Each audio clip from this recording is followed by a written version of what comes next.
Well, it is 8:31, and it is time for the meeting of the Legislative and Human Resources Committee of the Kent County Board of Commissioners. I will call us to order, and since I have a number of our members who are attending virtually, we'll go ahead and ask those who are attending virtually to identify themselves and their location. So, let's see, Commissioner Ponstein, are you here? Yeah, I'm here, Granville, Michigan, Kent County. All right, and I know Commissioner McLeod. Present, Kentwood, Michigan. Welcome. Commissioner Skaggs. Here, East Grand Rapids, Kent County, Michigan. Good. Hope you're feeling better. All right, is that everyone? Oh, Commissioner Coleman. I am here in Byron Township, Kent County, Michigan. All right, excellent. Is that everyone? It appears to be. All right, let's go ahead and move to our item number 1, which is public comment. If anyone from the public is attending virtually, apparently, in this meeting, and you wish to address the committee, you may do so by identifying yourself in the Zoom platform by raising your hand or in the chat room, or you may contact us through public comment at kentcountymi.gov.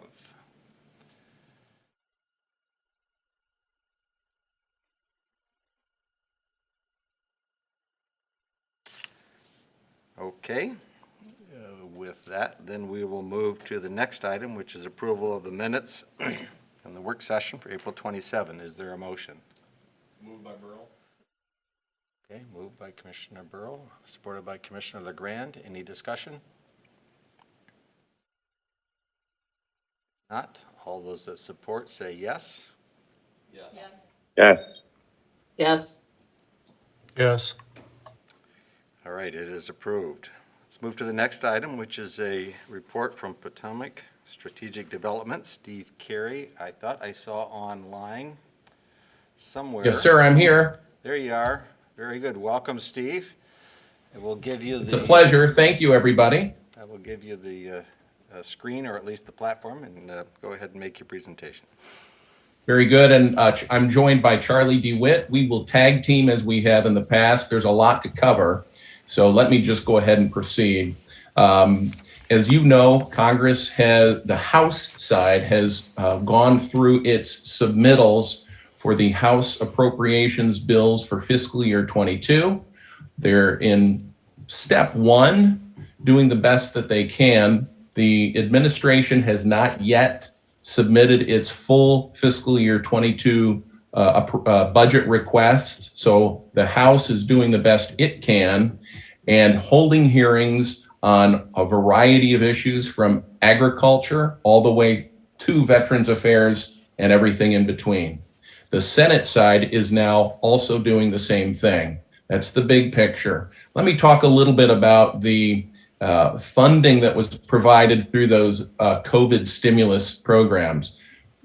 The Treasury has come out with its interim final rule guidance for the rescue plan, and that $350 billion for the state and local governments, of which Kent County received $127 million.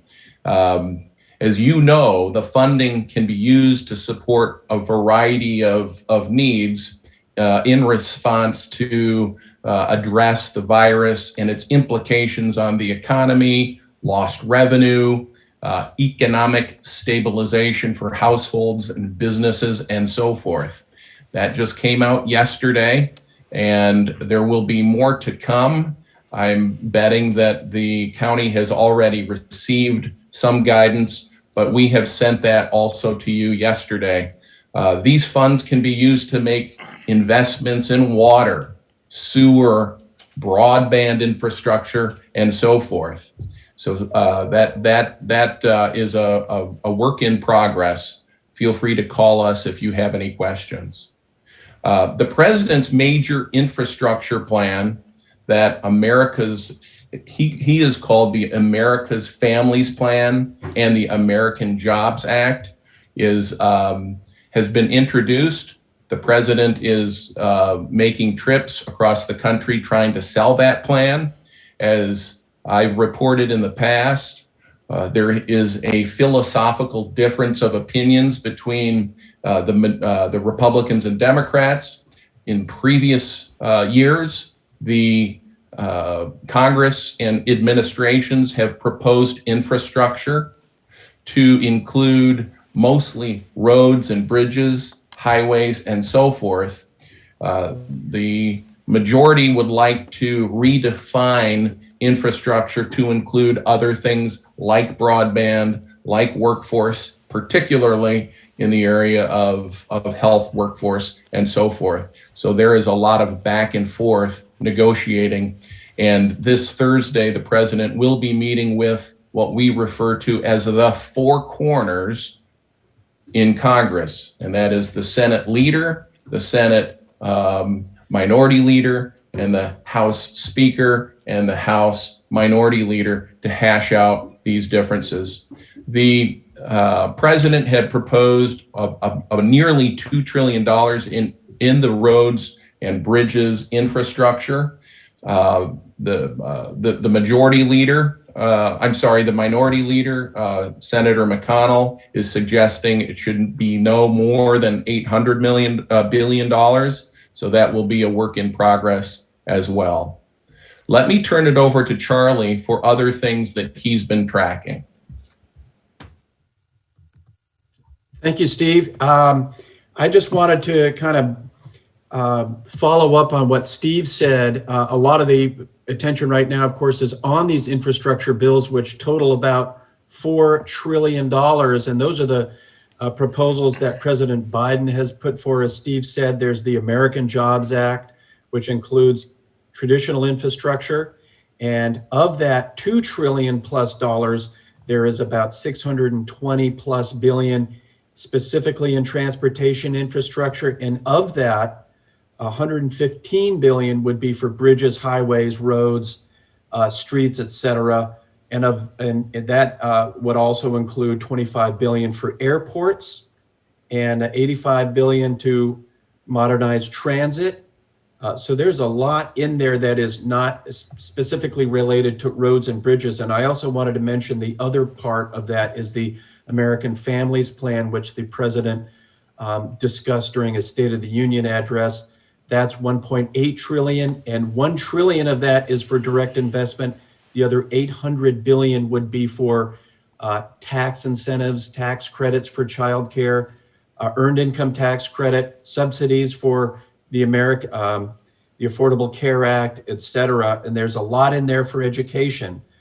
There's a free universal preschool, about 200 billion for early childhood education. There's 109 billion for community college and 85 billion for Pell Grant. So they're really going strong on the education elements in that program. So as Steve said, this week is going to be a way for hopefully there will be some progress in moving forward through the Senate on these bills. As Steve said, the Senate Republicans want to focus on primarily physical infrastructure. They could go as high as 800 billion. They first floated 568 billion for physical infrastructure. There may be proposals to split it up into a bipartisan bill, which could pass without the reconciliation process, in which you get at least 60 votes to pass it in the Senate, and leave the other more controversial, I guess, less appealing provisions to the reconciliation process, in which they would only need a simple majority to pass the Senate. So there's a lot going on right now, and we'll know a lot more by the end of the week about how this will play out. Thank you, Charlie. And then, as everybody has seen, they're getting, House and Senate negotiators are getting closer to police reform. The sticking point is qualified immunity, and I am monitoring that, and I will keep you all informed because that might be on a fast track within the next few days. One of the House leaders, James Clyburn, has said that they believe that they need to take out some of these sticking points in order for them to have at least a good bill and not hold up a good bill for a perfect bill. So that will be moving, we believe, more quickly. With that, I'm happy to answer any questions. All right, thank you, Steve and Charlie. A lot to keep our eyes on. So questions or comments from commissioners?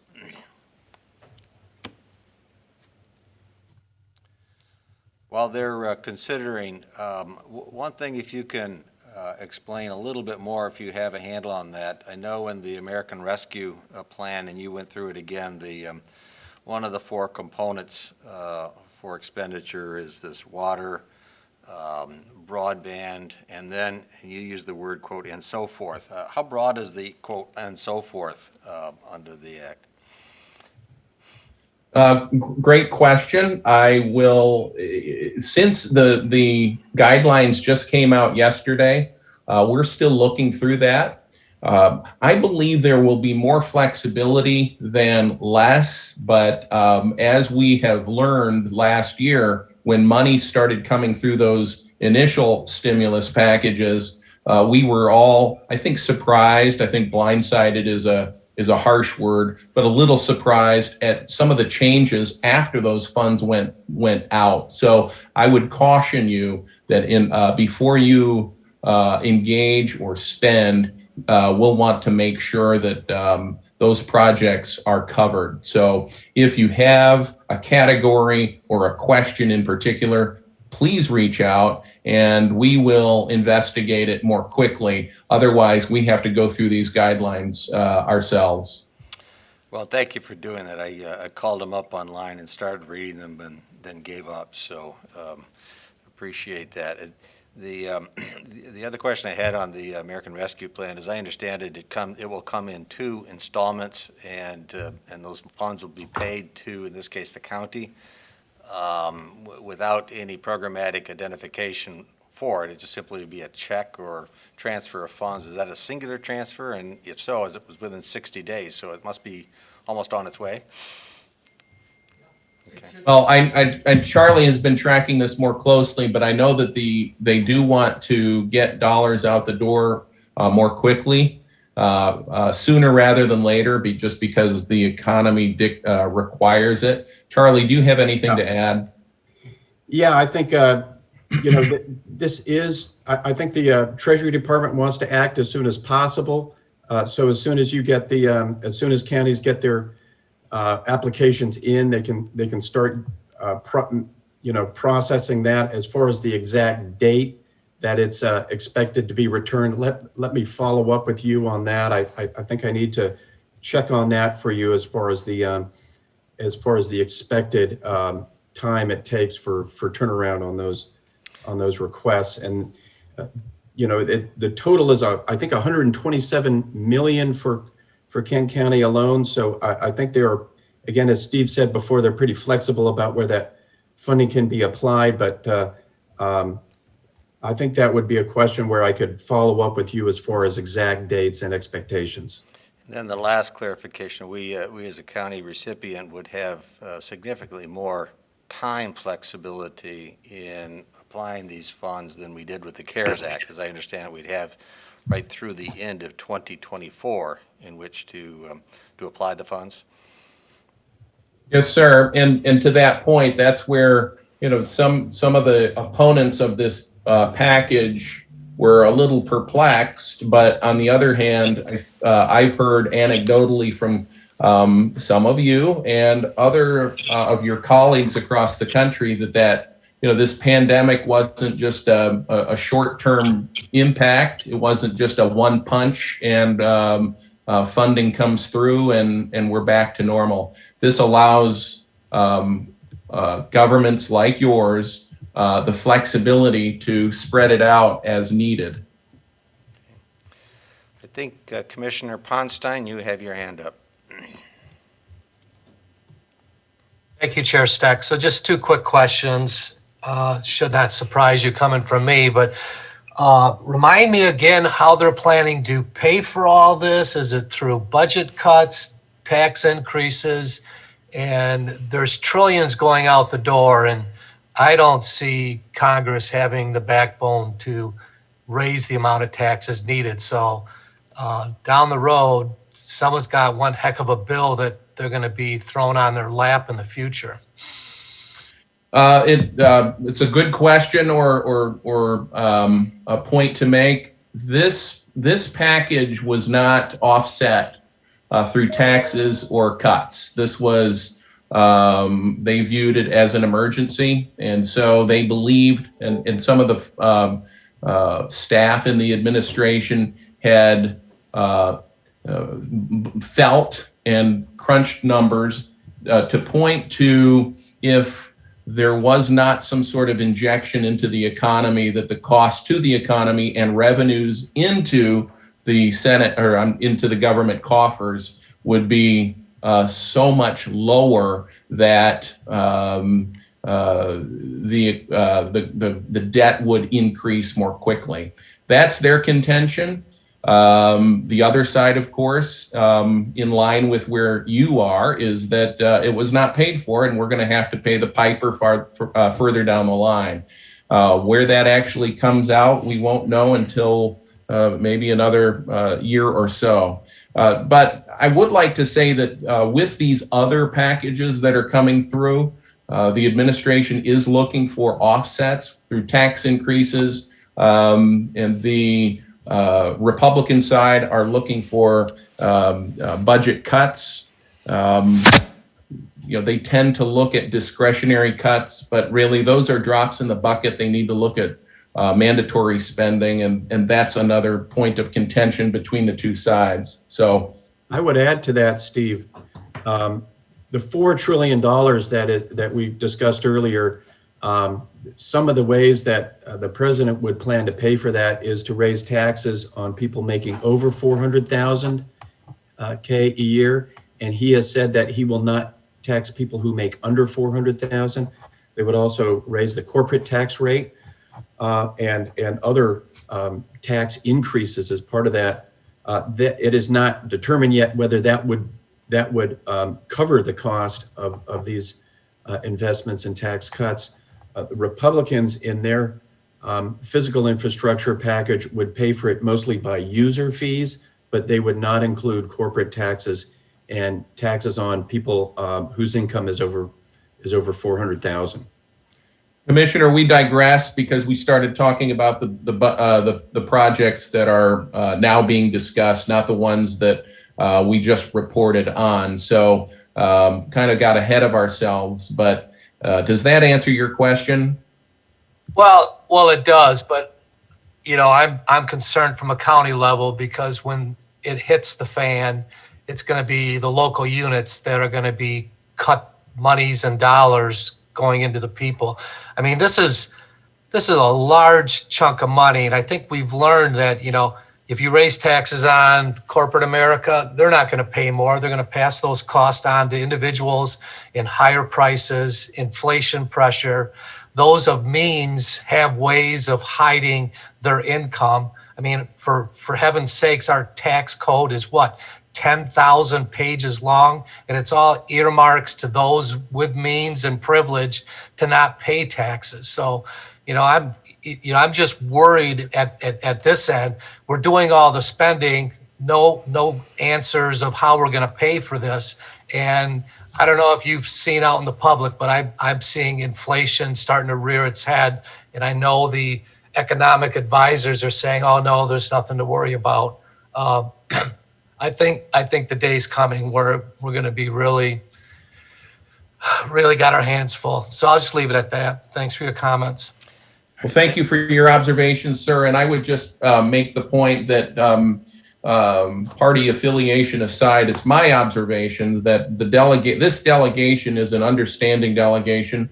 They may lean one way or the other, but they do want to solve the problems. And I would say with Congressman Meyer, who is stepping into this situation, in an amazing way, working very well with the rest of the delegation, including our two senators who, again, have a different perspective perhaps than some who kind of lean right, but they are doing the best they can to work this out. So I will continue to pass on your concerns, Commissioner, to the delegation, and I would encourage you to engage them as well. And let me know if there's anything else we can do on that front.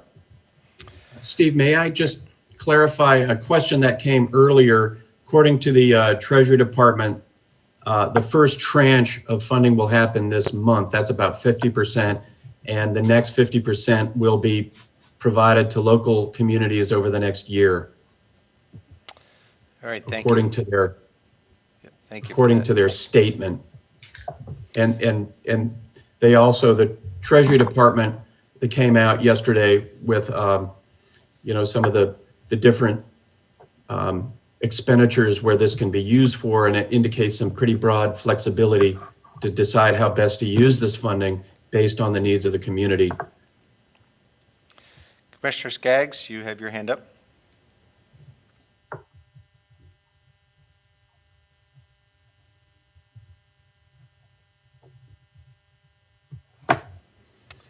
If you're attempting to talk, you may be on mute.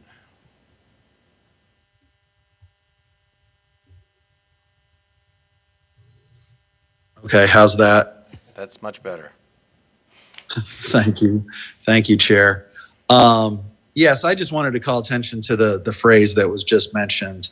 That is when the list of, in the guidance, Treasury lays out, I think 5 buckets for money. One of which is particularly broad that talks about economic harm to workers, households, small businesses, and impacted industries in the public sector. That I think you could come up with a lot of ways to spend this money, which I think would be an incredible help to the community. But also looking at after those 5 buckets within the overall categories, recipients, that's us, have broad flexibility to decide how best to use this funding to meet the needs of their communities. I think that's extraordinarily important. I think we have, incredible opportunities here to build to the future, to overcome the economic impacts of this, to do some things that we haven't been able to do before, that will have long-term benefits. So there's some talk of long-term liabilities, although of course interest rates are extraordinarily low. We have a lot of long-term benefits that would come from this infusion of money. So, please do, I'm sure this will be the issue of the day. How can we spend this money? And so it seems odd to me to say that we had a interim final report. Seems like a report should either be interim or final, but can't be both final and interim. That being the case, please keep us informed about this, and especially what other counties are doing as well, because they are telling us that we have broad flexibility. And I, for one, hope that we use that broad flexibility. Thank you, Chair. Yep, thank you. And I concur, the title is one that perhaps only the federal government could have invented. Any other questions or comments? If not, Steve and Charlie, thank you for your report. Thank you for answering our questions and continuing to monitor all of the developments going on in Washington on these critical issues. So we look forward to hearing back from you. Thank you, Chairman. All right, let's move to the next item, which is a performance measurement review from Human Resources. And Amy Rolston is going to do this virtually. Hi, good morning. Good morning. Thank you. Yes, I'm here virtually. I'm in the building, so if you'd rather see me face to face, I could always step up a floor as well. Just let me know. Otherwise, I'll plan to continue virtually. I wanted to take a minute to thank you for allowing me to present the Human Resources performance measures this morning. Excuse me, Amy, can we turn that up a little bit? Oh, yeah. Can you hear me better now? Yes, thank you. Okay. All right. Next slide, Natasha. I plan to cover all of the elements that are listed on this slide that would traditionally be included in department performance measure reviews. Next slide. Before we get into the details of our presentation today, I did want to take a minute to virtually introduce you to the Human Resources team, as I've been interacting with them over the past year. I know that we have several commissioners who are relatively new and may not have had the opportunity to be introduced to HR. So we have 15 people overall, 2 of whom work part-time and the rest are full-time. And we're subdivided into 5 different areas. First, Holly Hartley, who is middle left, she oversees benefits, compensation, and human resources information systems. Next, Stephanie Hernandez, who is just to the right of Holly. She oversees employment, which would include things like recruitment and position management. Timber Bustins, who is top left, oversees our learning and development function. A subgroup and or team of folks in HR jointly handle labor and employee relations. And then Michelle Balcom, who is kind of lower right, lower middle right there, she oversees our retirement services function. So this is the HR team. Next slide, please. So all of the metrics that we track in HR tie back to the board priority of excellence in service delivery, and also some of our metrics tie back to the board priority of inclusive participation. Next slide, please. We have 4 strategic priorities in HR, and all 4 of our priorities really try to strike a balance between 2 different things. First, we want to make sure that we're offering a compelling value proposition for our workforce. And that value proposition includes both financial and also intangible elements, like for instance, a diverse and inclusive culture that's consistent with our stated values.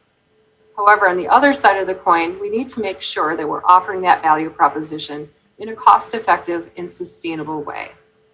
Our ability to offer a compelling employee value proposition, it's more important than ever, as we've been in a war for talent for years now, and that continues to be the case. Although the context of the labor market has changed significantly as a result of the COVID pandemic, and also other factors have influenced that as well. Before, our challenge was recruiting and retaining talent in an environment with record low levels of unemployment. So 2019, that was our world. In 2020, our world changed differently, but created new challenges for us. Now, we're faced with significantly lower levels of labor force participation for various reasons, including 1.5 million moms left the workforce at the beginning of the COVID pandemic, and they haven't returned. Many people hastened their retirement because of COVID. A lot of people left the workforce because of just fear of COVID. And I'm sure that many of you are aware that around 40% of people who are currently collecting unemployment are making more on unemployment than they were when they were working. So all of these factors combined have resulted in lower participation rates in our labor force. Additionally, when we have times of uncertainty like we're in right now, people tend to be more risk averse when it comes to changing jobs. And those people who do have jobs, they tend to stay put and hunker down until they feel more comfortable taking on that risk. We've also been challenged by what appears to be a decline in interest in law enforcement as a career. So all of those things are creating challenges that really reinforce the importance of us having a compelling value proposition and knowing what it is that our employees really value and find to be important in what we can offer them as an employer at Kent County. Next slide, please. So to that end, last year, we started to ask our new hires why they decided to come work for us. In their eyes, what do they see as being our value proposition? So in 2020, 72 people responded to our onboarding survey. And the highest score in the survey is unique role opportunity. So what that means is the actual work that these employees were hired to perform is a good fit with the type of work that they're interested in doing and that they were seeking.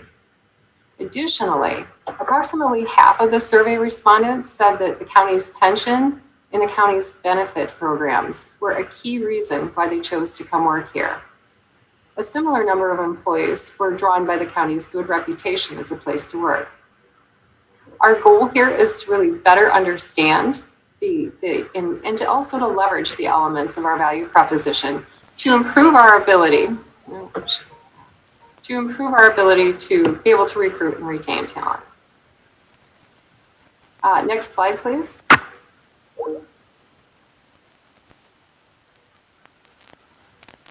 So not only are the county's benefit plans highly valued and effective as a mechanism to promote recruitment and retention, but they also are responsibly managed. Our pension has been actuarially fully funded for decades now, thanks to conservative actuarial assumptions, our ability and desire to fund the plan in accordance with actuarial recommendations, and also the fact that employees are contributing approximately half of the cost to the pension each year. Similarly, the county's overall rate of cost increase for healthcare and prescription drugs tends to be relatively volatile in the short term because we're self-funded to a large extent. But over the past 10 years, it has been much more favorable than the general rate of medical inflation. So regardless of which benefit you're looking at, you'll find the same thing, that the county offers a benefit package that really does differentiate us in the market, but we offer it in a way that is responsible, cost-effective, and sustainable in the long term. Next slide, please. In addition to benefits, our culture is another key part of our employee value proposition. So in our onboarding survey, we ask employees separately for each of the county's 5 different values, the extent to which they experience our culture is being consistent with each value. On average, over 90% of respondents to the onboarding survey said that they experienced our culture as being consistent with our stated values. We asked the same question on exit interview surveys as well, and over 80% of employees exiting the organization said they agreed that they experience our culture as consistent with our stated values. Next slide, please. This graph reflects part of the story that we've been talking about this morning so far in terms of what's occurring in the labor market. As I previously mentioned, employees tend to be more risk averse during times of uncertainty, which is helpful in some ways in that we have seen lower levels of voluntary turnover as a result. However, risk aversion also has contributed, as we have discussed, to lower applicant counts. As we've seen lower levels of participation in the labor force, and also as people have hunkered down and become more risk averse in times of uncertainty. I would expect that as we start to come out of the COVID pandemic and things start to open up more and people start to have more of a sense of security and stability, that we will see turnover levels start to tick up again. Okay, next slide, please. The overall demographic makeup of the county's workforce, it really hasn't changed much over the past year. As you can see, the demographics of our workforce continue to pretty closely mirror, within a couple of percentage points or so, the demographics of the community that we serve. Not included on here is a gender breakdown. We're 52% female and 48% male, and the county overall is roughly a kind of a 50-50 split from a gender perspective. Next slide, please. Okay, next I'll touch on a few significant accomplishments. Like most departments, I'm sure, who have presented their performance measures this year, 2020 was defined by HR in large part by the changes resulting from the COVID-19 pandemic. HR was on the forefront of ensuring compliance with several evolving legal and potential and procedural requirements over the course of the pandemic. That continues to be the case for us as we now look at the next step, which is bringing our workforce back to on-site work in the near future. So over the course of 2020, we partnered with admin and facilities to implement and also to administer the county's COVID preparedness and response plan. We, again, ensured compliance with a continuing evolving array of different legal and regulatory requirements over the course of the pandemic. We also developed protocols to manage COVID infections in the workforce, ensuring that people were appropriately quarantining or isolating and facilitating the disinfecting of the workplace and applying for leave where needed and so on and so forth. Next slide, please.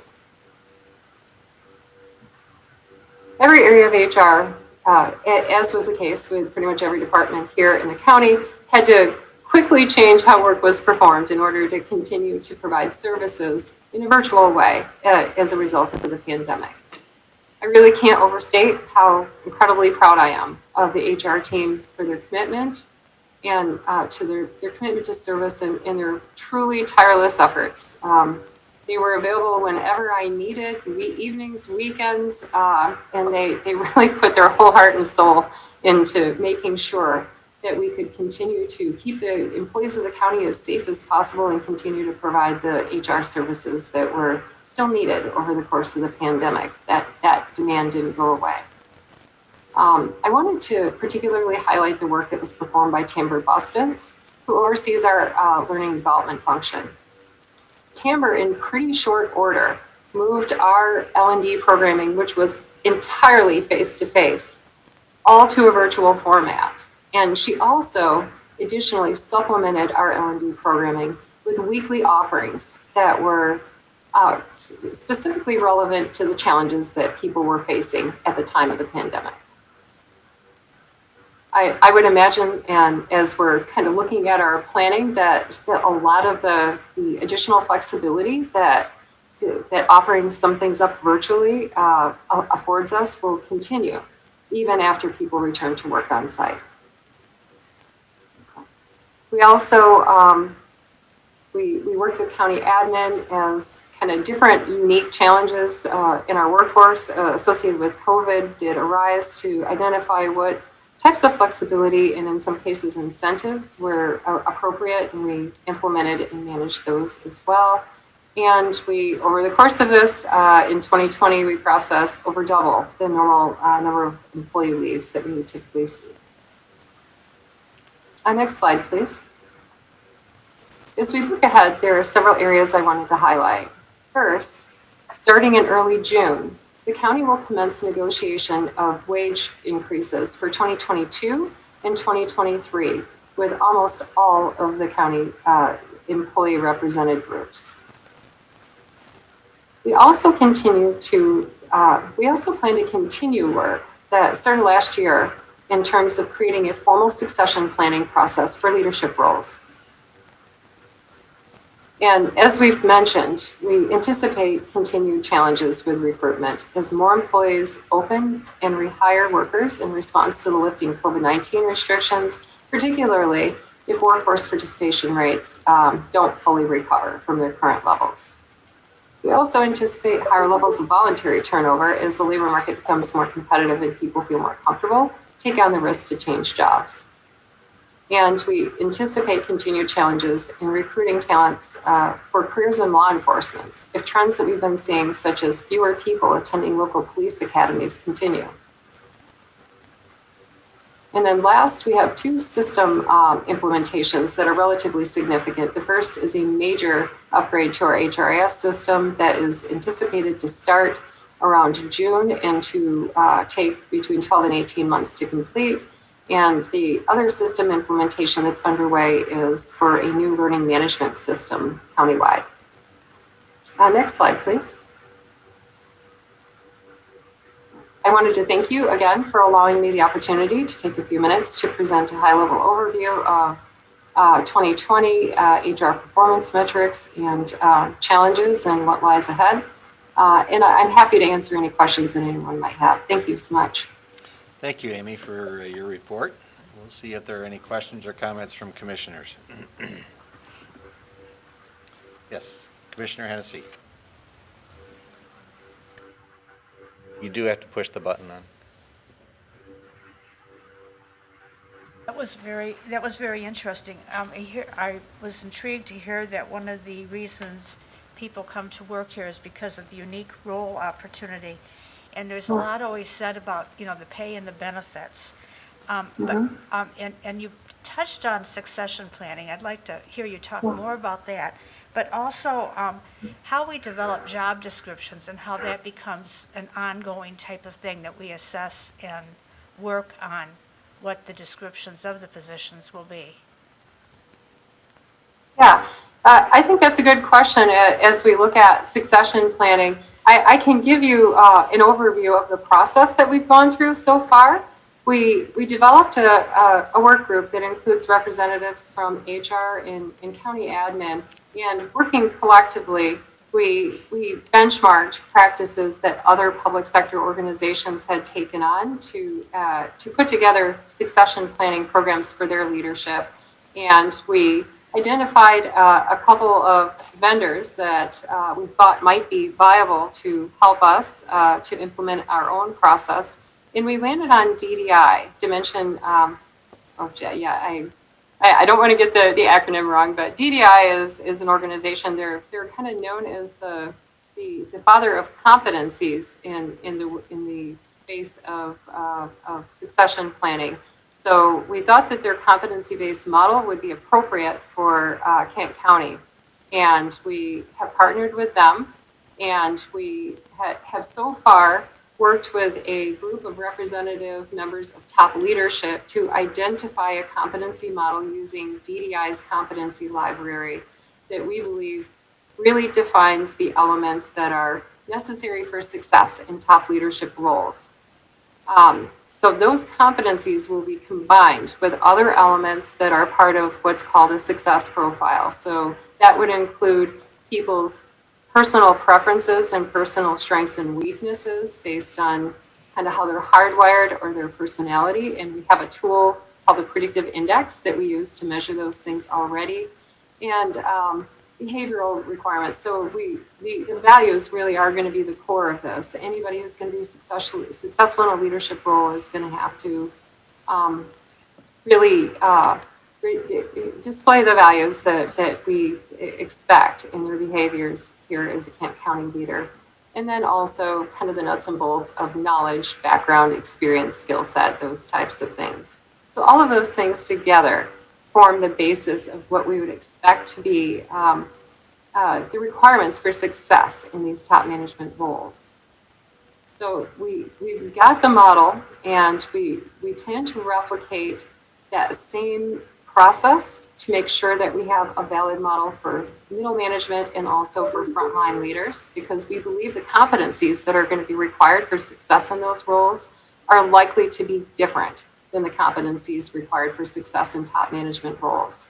Once we have the models constructed, we plan to work to construct a process to allow for measurement, for gap evaluation, and for development plans that help people who aspire to that next level of leadership to successfully achieve their career goals, and to help us to have a good benchmark of talent to succeed leaders who as they depart the organization. So at a high level, that's an overview. I'd be happy to meet and discuss this with you at greater length if you'd like to learn more. It's really excited. I'm personally, very excited about it, and I think it's going to be very helpful to ease sometimes the rockiness that can come with transitions of leadership here at Kent County. And job descriptions are a part of that. So if you were to look at the role of these success profiles, they sit right in the middle of our HR system. So as we look at recruitment, recruitment, rewards, performance evaluation, learning and development, job descriptions, all of it is going to be based on the elements of that success profile. Any follow-up, Commissioner? Commissioner Skaggs?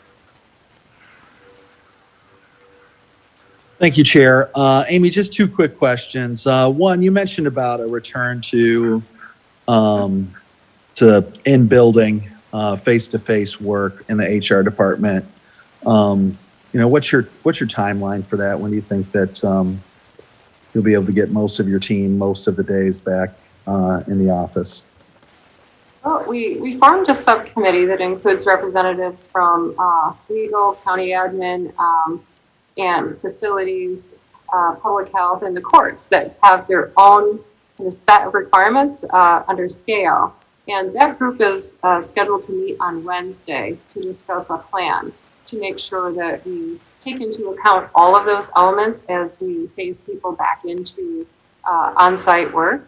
One thing that at least from an HR standpoint, that I want to make sure that we're kind of mindful of is if employees do need a little bit of time to arrange for, daycare transitions and things like that. I wanted to make sure that we just give people enough time to make the necessary changes in their personal life to effectively be able to transition back. I don't think it'll be too long though. Okay, great. And then secondly, just going back to the Rescue Act, one of the buckets that's mentioned in the Treasury guidance is, quote, provide premium pay for essential workers, especially those that bear or will bear the greatest risk because of their service. Do we have the opportunity within our union contract to provide some of this premium pay, especially to those that did amazing and dangerous work in the health department? I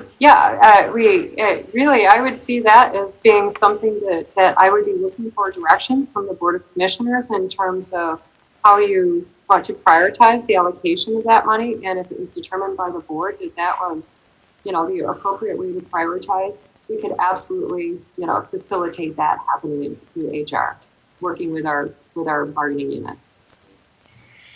Wonderful. Thank you, Amy. Thank you, Chair. Thank you, Commissioner. Anyone else? Yes, Commissioner LeGrand. Thank you, Chair. I just have a question. You talked about the difficulty of attracting talent, and I wondered how, do we have urgent needs right now? Do you feel like all of our spots filled, or do we currently have gaps in county hiring that are, potentially going to hinder the functions of government?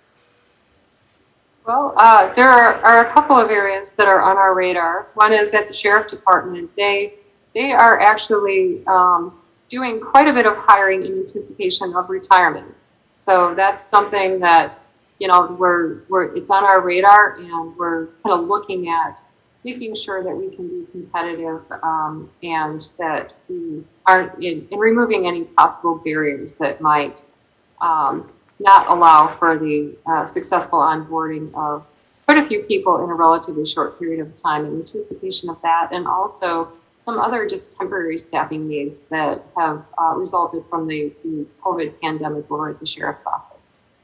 Another area where we do experience quite a bit of challenge just normally is recruitment of public health nurses, and we have struggled with that as well. So we're looking at kind of ways that we can hopefully get the talent that we need in that area. Those are the two areas that, just from an ongoing standpoint, in terms of permanent positions in the organization, that I think are kind of most on my radar. The other area that really is that we're looking at, how can we apply creative solutions to be successful, is in our park seasonal workforce. They have seen, as have most areas in the county where we've been recruiting, they've seen a pretty significant decrease in the level of applicants for seasonal workers. So we're working with them to try to find ways to publicize those opportunities and to, perhaps even incentivize folks who are interested in those employment opportunities. So those are the areas that we are most significantly on my radar now. Great. Thank you very much. Thank you, Chair. Yep. Anyone else? I do have, Amy, a follow-up to Commissioner LeGrand's inquiry. It strikes me that the two of the areas you talked about, the healthcare workers and law enforcement, are impacted by influences that are much bigger and longer term than the COVID response, and that it may compel us to have a more strategic strategy or plan to address that may have economic implications as well. Are we working to create such a strategy? Yes, in both areas we are. Okay. And at this point, I'd rather, because the details are relatively preliminary, I'd rather kind of avoid discussing them, but, and they of course would have to be, in some cases, bargained with unions and things like that. Well, I'm not suggesting we have to do that, but we can look forward to hearing more about that in the coming months. Yes, absolutely. All right, great. So the other question I had is, I know in the private sector, as we come out of the pandemic, that a lot of employers, companies are taking this opportunity to take another hard, long-term look at percentages of their workforce that can appropriately and would prefer to work at home. Have we done that assessment across our employment base to see if there's a percentage and what that percentage would be?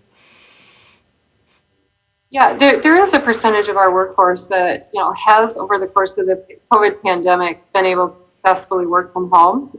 And of course, another quite large percentage that just, cannot because of the nature of the work. In my opinion, I think that there, of course, are some benefits.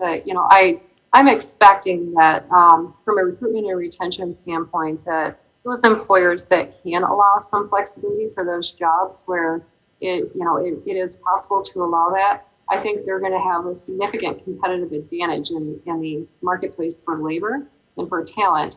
However, on the flip side of that, you do open a Pandora's box in terms of, kind of notions of fairness and equity between jobs that can spend some time, working at home versus those that can't. They're in the kind of the formula for success in doing that well. I think it's very specific to a lot of things. It's specific to the culture that might exist in a department. Do you have a culture where you have a level of trust? If you don't, then you're probably not going to be very successful with a work from home arrangement. Do you have a culture where managers are seeing, they see their role more as kind of a guide and a coach versus maybe some more kind of autocratic management styles? The guide coach style is much, much more conducive to success. Also, if you were to look at just the ways that you that you manage accountability, a lot of times I think because we're so used to an on-site workforce, it's like, okay, are you here in the building from 8 until 5 and can I see you, and that kind of thing. And the transition from that to, well, let's come to agreement on what kind of outputs we expect you to produce, and let's come to agreement on what kind of customer service levels we expect you to provide and find ways to measure those. But all of those are big transitions, probably more detailed than you care to know. Also, I think there's even an individual element. Some people love working from home and some people just hate it, because things that they kind of need in their work life, aren't there for them. There also are elements that, I think in my opinion is a bad idea to have people working off site 100% of the time, because it's very difficult to integrate people into a team. It's difficult for them to feel fully onboarded and welcomed. It's difficult to maintain a culture. It's difficult to maintain those relationships that are so critically important to the work that we do at the county. The other thing that I think really is needed is, and we have many executives here at the county because of our structure, but, there needs to be a strong level of executive support at the executive level to really make a work from home system work, because of all of the challenges and all of the hard work that is involved in really doing it well. So we're kind of feeling it out, but I would see it more as a long-term kind of thing that we would be looking at versus something that we would be looking at implementing, if ever at all, in the short term. Yeah, and I accept that it's a pretty complex question when you look at the complexity as well of our workforce, but would suggest that since we're a bit on the edge of doing some facilities planning at the county going forward, that that the time to make those sort of assessments is in the coming year, so that to the extent that that will impact our decisions, that we have a better handle on that. All right, any other questions, comments? I don't see any other hands up. So otherwise, thank you so much, Amy, for your report and assistance and all the hard work that you and your staff do for our behalf. So thank you. All right, next item on the agenda is a performance measurement review from Information Technology. And we have Tim Beck, who will be giving our presentation this morning. Yep, thank you, Chair. Good morning, everybody. Great segue from Amy's presentation, wrapping up with a little bit of discussion about return to the office and the many facets of that leads right into some of the technology discussion that we'll have this morning. So next slide, please, Natasha. We'll just move into the slide deck. Nothing new here. I'm going to follow the same basic priority that Amy does. I am also remote this morning. I'm not in the same building. I'm across the street, the Calder Plaza, from the IT World Headquarters building, just across the street. So where do we line up? From an IT perspective, we are a service organization first, and that's how we pride ourselves. It's right there in our mission statement. We strive to provide services and technology that allow other county departments, other local agencies, other people we partner with to be able to provide and deliver quality services. So that's what we do. So we tuck in really nicely there to that service delivery priority. So next slide, please, Natasha. From a strategic goal perspective, we've got a number of work teams facilitated throughout IT. Each have their corresponding goals, but I took the liberty of distilling them down into what I believe to be, from an IT perspective, a department-wide strategic goal, which is really that we strive to get the right people access to the right data or the right application securely and easily on a device that we know about. It really, I think, it can be distilled down that simply. So there's a lot that goes into that statement, but from a back of the business card type of motto, I think that's where we line up. So next slide, please. So a couple of interesting things here. A by the numbers type slide, kind of the tail of the tape. The purpose of this slide really is to help demonstrate some of the scale that we operate under. I know if I ask my mother what I do for a living, she says I still fix computers. And so sometimes that scale is lost a little bit in terms of how we operate. But just from an interest perspective, here's a couple of by the numbers that might interest people. We do have 38 people on staff here in the IT department, and the average tenure of that staff is 15 years. So we are a well-seasoned professional group of individuals. There's been a lot of talk already this morning about the pandemic, certainly, but a couple of interesting metrics. At the end of December 2019, just prior to the pandemic, our workforce used 413 laptops in our organization, or about 20%. So we were largely a tower PC cubicle type environment. If you jump forward now to just the end of the previous month, April of 2021, we had over 2,000 devices, and 860 of those were laptops. So a considerable increase in the ability of folks to work remotely coming through the pandemic. So that has been an interesting metric and challenge for us. We do operate 2 data centers in the Metro Grand Rapids area. They are active, meaning we can operate out of one, the other, or both simultaneously. We support 325 servers and their respective applications, which is a pretty broad portfolio of services. We support 328 network devices. A network device is something that attaches people together, a network switch, a wireless access point, a firewall, something of that nature. And we manage 52 external connections. An external connection are those connections we maintain to entities outside of Kent County. So other local law enforcement and municipalities, states, state resources, federal resources, those types of connections that we manage. And interestingly, those also serve as a conduit for other municipalities to get to those resources, which has always been a significant cost savings across the region, where if another location like Kentwood needs to get someplace to the state or the federal level, they often connect through us, which has always been a great partnership that we've enjoyed. Closer to home, 428 databases. This is not your father's Access database. These are enterprise Oracle databases and SQL databases that run the lines of business that the county operates. An interesting metric in OnBase. OnBase is our document management system used almost exclusively within every department for a number of things. We have 8.5 million and counting. That was at the end of last week, so it's probably up 8.5 million documents. And the last 3, I won't bore you with the numbers, but they talk about our storage and how efficiently we use storage. with 8.5 million documents, all these databases, and all of this, we need a lot of storage on the back end. And really from a innovative and strategic direction, the way we use compression and some of the other storage technologies to get the most out of our storage is really the takeaway there. So using very high compression rates. And then lastly, that storage and the amount of effort we put into managing data centers really speaks to our ability to recover to points in time. So generally we strive to meet a month and day capability. So within a 12-month window, you can recover back to a single day. And in some instances, it's much greater than that, depending on what the regulatory requirement might be. So all things we're proud of, but hopefully that helps illustrate kind of the scale at which we operate. So next slide, please, Natasha.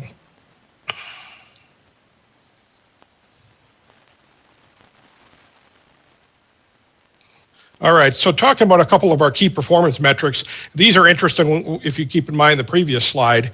One of them is our server availability, how much or how often our service is available for our users. We strive for 99%. And consistently over the last 3 years and expected this year, we are hitting 99.95%. So 3 nines instead of 2. The bottom part of that slide there sets a little bit of context for that. It's unexpected downtime measured in minutes rather than hours per month. So we are running right around 20 minutes per month of downtime, unexpected downtime, which is further impressive, I guess, when you consider it's over 325 servers. So we are proud of that one. Next slide, please, Natasha. All right, our service desk. Our service desk is the first line of defense for county staff calling in. Whether they email us the trouble ticket, whether they call us on the phone, they are our first line of defense, and there's 10 dedicated individuals in our group working in this area. So on average right now for 2019 and 2020, they're getting 16,000 tickets per year. So 16,000 requests per year. And those can run the gamut, anything from a simple password reset, I forgot my password, to very complex tickets that's routed elsewhere in IT for an IT security review, an audit review, something like that, something a little bit more in depth. So we get 16,000 of those per year. And we try to hit our SLAs. So our published service level agreements say that this is when an issue will be resolved, depending on how it's categorized. We try to do that 90% of the time. So, and we're close. The 88% that you see there is an interesting one for us because it's an aggregate across all of IT. Certain work teams within IT hit 90% consistently. So it's a bit of an unfair metric when you look at IT individually, but as an aggregate, it's accurate. So I hope that makes sense. So sure, a password reset, we can do that. It's a first call resolution. The individual calls and they go on their way. For some of the more in-depth metrics or complexities of those tickets, that metric is slightly affected, and that's why you see it drop a little bit. So given where we've been through 2019 and 2020, through the pandemic, the fact that the nature of the tickets we've received has been very diverse. You have people now calling from home saying, hey, I can't do this or I can't do that. That's a lot different than sitting in their office where we know what's happening in the back end. So it's been, let's put it this way, it's been an interesting point in time for our service desk. Next slide, please. All right, so IT security. So IT security, this has been a bit of a fun trip for us. We have been tracking this particular metric for a number of years, but have not necessarily reported on it, partially because it's been a little bit embarrassing, but partly because I think it illustrates that this is one of those campaigns that will never go away. It's not a point in time where we do it and we say, yep, that's good enough. We'll come back to it in 5 years. IT security is something that we believe strongly in, will always believe strongly in, continue to improve on consistently. We've baked it into almost every process we do within IT is what is the security posture of this, but it's a critical element. So, but this particular metric basically is a testing of county staff. We use a platform that tests how likely county staff are to click on a malicious email, and how prone are they to do that. And then if they click on it and incorrectly, then they get a little pop-up that says, oops, and it walks them through why and offers them like a 3 or 5 minute training segment on how to not do that again. And if you do it correctly and you delete it or report it as phishing, then they get just a little thumbs up that says, hey, you did the right thing here, congratulations. So there's a bit of a feedback mechanism there, but really what we've seen is that we've consistently gotten better at it as an organization. So awareness campaigns do work. And so we are expecting, we are just under 7% now. We expect that will continue to go down. If you look, certainly ransomware is in the news again with the pipeline shutdown, and they believe that vector strongly to be an email message that was clicked on and compromising credentials.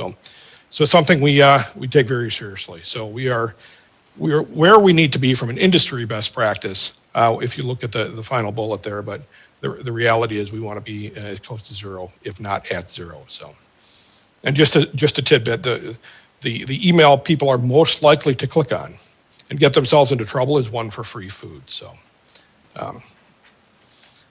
all right, next slide, please.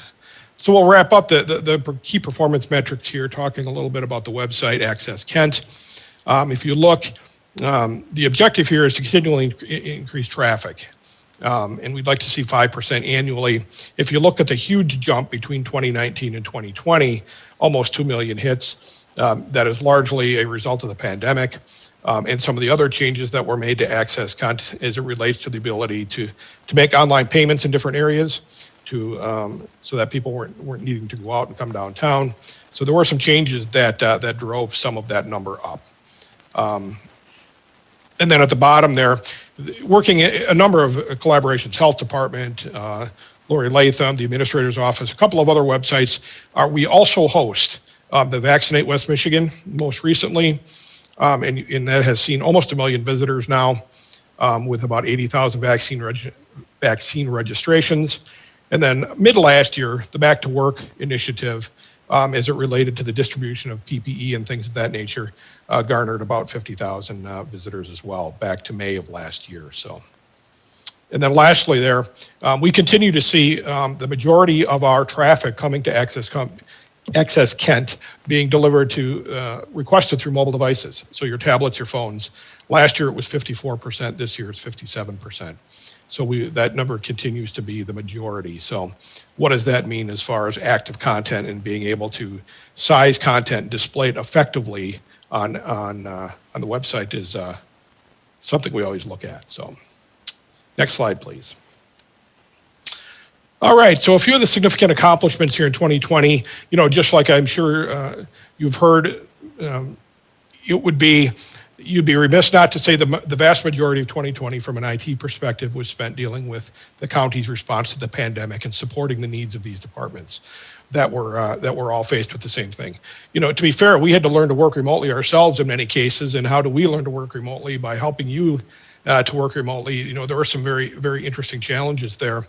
But from a overall response, we enabled large scale remote work capabilities for county staff. So prior to the pandemic, we had remote work capabilities that were utilized by about 200 people a day. And these are people traditionally in the field, probation officers, those types of folks, that the nature of the role forced them to be out and about.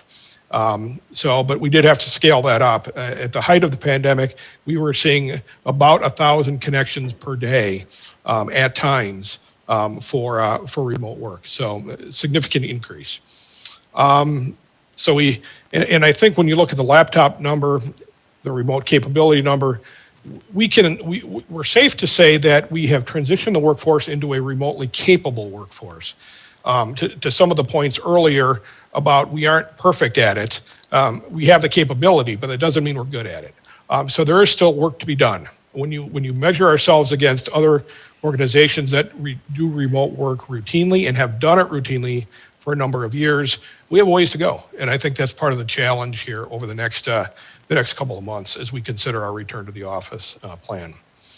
We deployed several hundred new laptop computers, which always causes concerns from an asset tracking and security perspective. And really, we supported the migration of the court system to a virtual online presence as far as their ability to deliver services, moving to the Zoom platform. We've all embraced Zoom or Teams at some level, but the speed at which they migrated was shocking. And the fact that we were able to preserve recording capabilities and some of the other things that we needed to do was truly impressive. And then supporting remote and on-site staff in a hybrid environment. It's interesting, if you access an application at home or you access it in the office, some of the questions and some of the situations you find yourselves in are pretty unique, especially when that application was never designed to be served up in that type of environment. A couple of other security upgrades there. The pandemic has really forced us to take a hard look at security. We've talked a little bit about that. Endpoint protection. You're no longer on the county's network now. You're on your home network or someplace else. What does that mean to that new laptop that you were given? So we deployed a new endpoint protection process, a better system logging, access alerting. Basically, we wanted a better visibility of what is on our network, what are they doing? And these tools are behavior-based, so it watches what you do, it learns what you do, and when the behavior is not what you were doing before, that's when the alert is triggered. So it's what they call next generation. And OnBase, we can't forget about OnBase. Earlier in 2020, prior to the pandemic, we did sneak in a major upgrade to our OnBase document management platform. And that was a huge win for us. This positions that application for electronic signature capabilities, which we're currently working on now, and was really one of the big, probably one of the largest issues we saw through the pandemic is, I got to drive into the office to sign this stack of documents or deal with a workflow type of issue. I should be able to do this from home. And so that's one of the big takeaways for IT is enabling that capability here coming up. So next slide, please. So where do we go? The infamous road ahead. Kind of a busy slide here, but certainly the work doesn't slow down, doesn't go away. It actually increases in pace and complexity maybe, but we're currently engaged in 40 plus system integration projects for various departments. So there's a project list that we track that has 40 different things going on across the county, not necessarily related to the pandemic. So there's the CGI version 4 upgrade for Advantage 360 that fiscal is starting to work through now. Any number of replacement activities at the Sheriff's Department when they look at their new jail management system, new commissary systems, things of that nature. Carpal at the prosecutor's office, their new case management system, supporting the paperless initiatives, 40 of them out there that we're working on.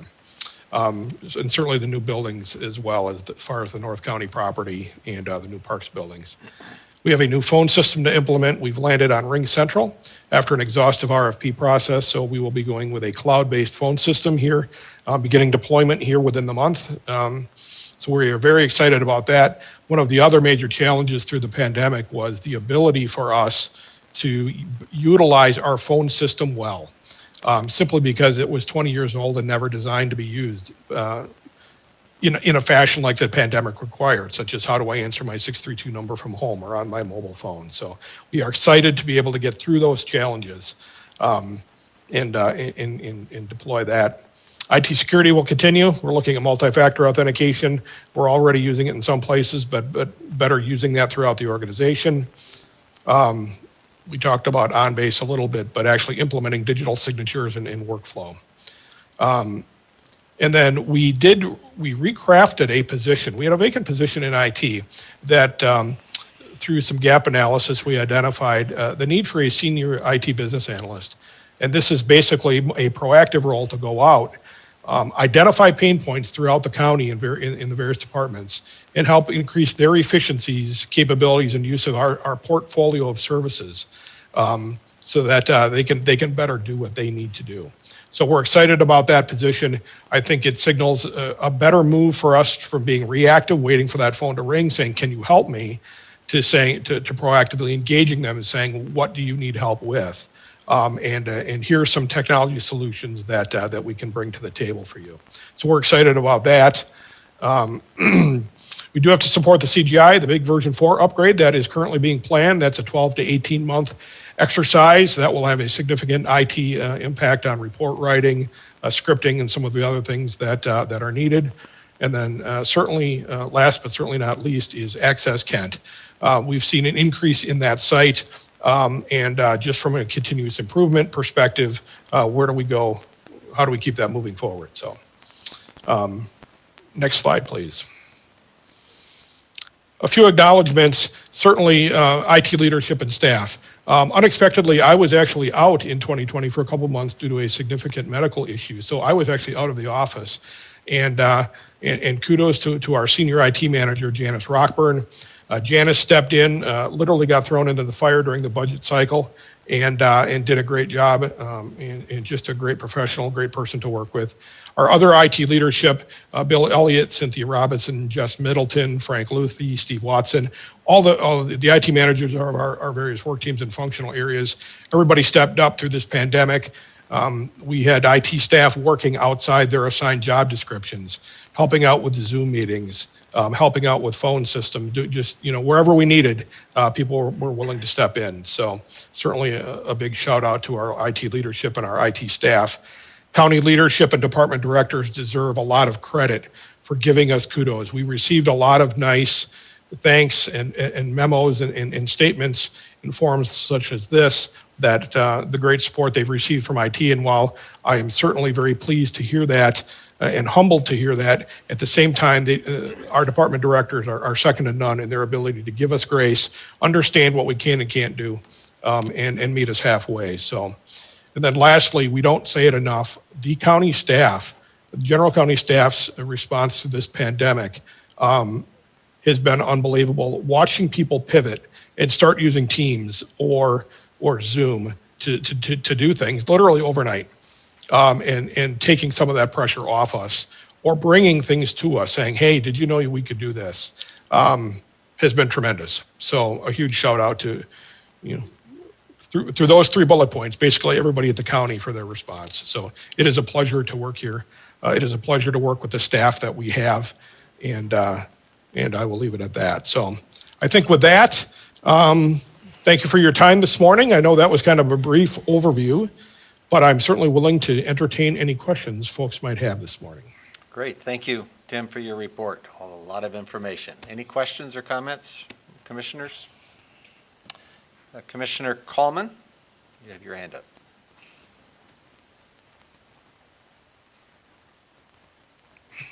Oh, I figured out how to unmute myself. Sorry, I got a new device here. Thanks so much for the report, Tim. Really appreciate it. I'm wondering specifically, just given the news, with the pipeline down south and everything, this is, top of mind, security. And you mentioned a few things, enhancements to security that you've got in the pipeline. Do we do any third-party auditing of our IT security, penetration testing or otherwise? We do, Matt. And I will tell you, we do an annual penetration test, but I can't tell you when we do it and who we do it. Do it through.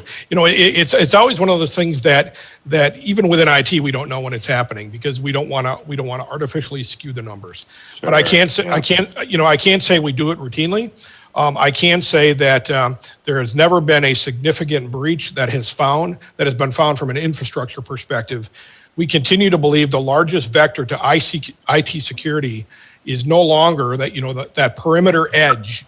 From a firewall perspective, the traditional intrusion type attempts, it is more likely an email phishing attempt or that social engineering piece that gets to the user.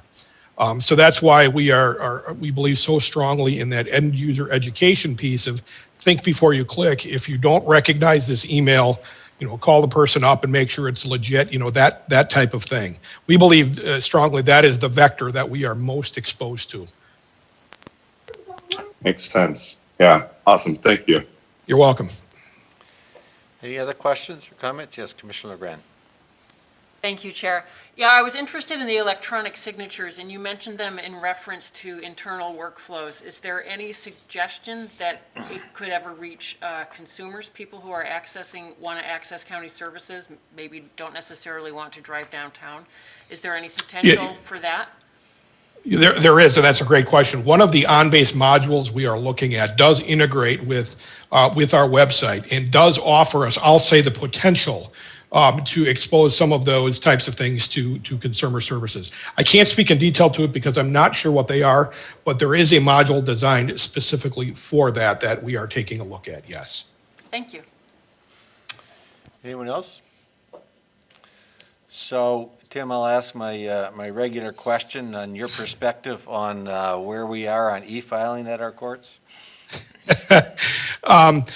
We are still one of the pilot courts. That hasn't changed. We are now understanding that they are hoping to get this thing off the ground next year. That's the best I have, Chair Stack, at this point as far as the timing. So we know we are high on the list of pilot courts to test with. We continue to wait for the state, which I'm sure you're well aware of. They're now saying discussion this year with some type of activity in 2022. All right, good. And then just one more follow-up. What do you hear? What are we hearing from the public as a whole in their engagement with Access Kent? What are the issues that they're identifying are most problematic for them? I think there's a couple of different perspectives depending on where you sit. I think from an end user perspective, I think the continued increase in mobility and the desire to access things from a mobile device, and by a mobile device, we're not even talking about iPads necessarily anymore. It's a lot, mostly smartphones. How do they better engage with the website through that type of device?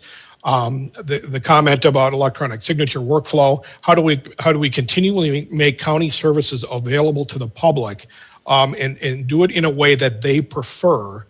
So they're not coming downtown just to find parking, just to come in to sign a document or pick up a document. I think that's where I see where Access Kent is going to go from that perspective. I think there is also the whole content perspective. There is a lot of static content on Access Kent that is dated. And there is a process that we're starting to look at to go through that, because there's nothing worse than going to a website and seeing data that is 10 years old, right? I mean, the whole nature of the website has to be more dynamic and more recent than that. So there's a lot of static content that needs to be examined, and those underlying processes of keeping information current. Some departments are better than others. The health department is very good at it. Others are not, just because the data doesn't necessarily change. But when you look at that holistically, the whole website comes across as a little bit fragmented and a little bit inconsistent. So I think that's where I see from, the user access perspective, the services perspective, and then just that refreshing of content perspective, I think that's where we're headed. Good. Appreciate it. Any other questions? Don't see any, so thank you so much, Tim, for your report, and again for all the work in getting us through a difficult, challenging year this past year, and we look forward to more progress this coming year. Thank you. My pleasure. All right, next item on the agenda is miscellaneous. Does any commissioner have a miscellaneous item wish to raise? Don't see any online. I have none as well. So with that, we are adjourned. Thank you.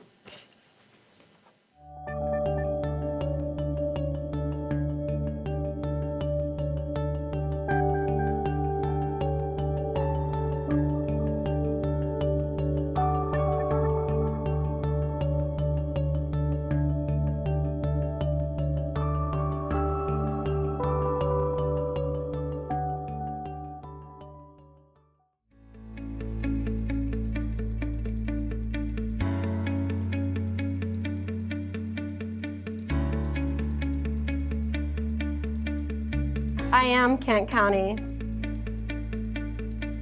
I am Kent County. I am Kent County. We are Kent County. We are Kent County.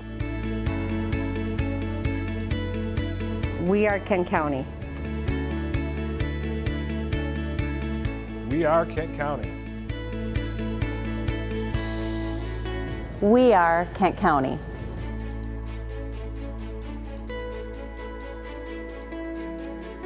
We are Kent County.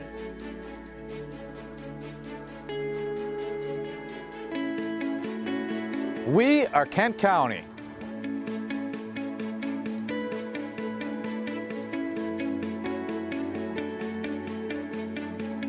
Bayard, Kent County. Ami, Kent County. Somos Kent County. Mas Ira, Kent County.